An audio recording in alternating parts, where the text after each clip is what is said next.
Representative Rodney, we have a change of venue for your video update this week. Where are we right now? We're in my office here in the John L. O'Brien building, office 430, and this is where, when constituents and folks come down, this is where we meet.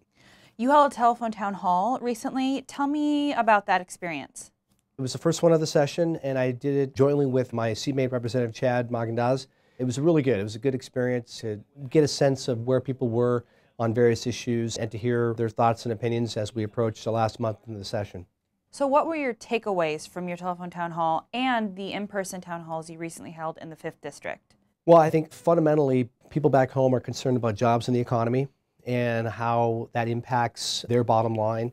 They're concerned about obviously education issues and making sure that state lives up to its paramount duty to fully fund K-12 education. They're concerned about transportation and the quality of our infrastructure and how we maintain our state roads and highways of significance. Certainly the number one priority and concern of people back home is jobs in the economy and making sure that we have sustained economic recovery. One of the poll questions we had last night during the teletown hall is, to what extent would people be willing to support a 10-cent gas tax increase, 2 cents per year for 5 years? Resoundingly, folks on the teletown hall were against that proposal on the view that it would really hurt their pocketbooks. And you know, the 5th District is a little unique in King County because we're largely rural. We don't have a lot of transit options. So people rely on their cars to get to and from work, to get to and from school, to get to and from entertainment in Seattle and other parts on the east side.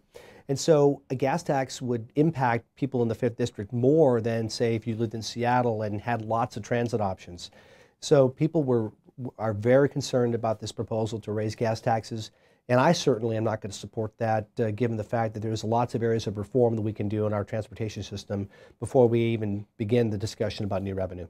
We're entering the final weeks of the legislative session. What are your hopes? Well, just today the Senate came out with a bipartisan budget. I'm looking forward to reviewing that and seeing what the details are. I've not yet reviewed it, but I will do that today and over the weekend.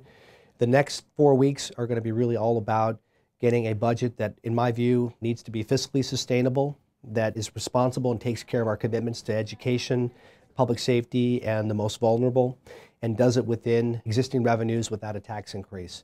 That's going to be the challenge, I think, the next 4 weeks as we go into the last stretch, and I hope that we can achieve that budget without a special session. A special session would only increase cost to the taxpayer, and there's no reason why we can't get our business done in the next 30 days.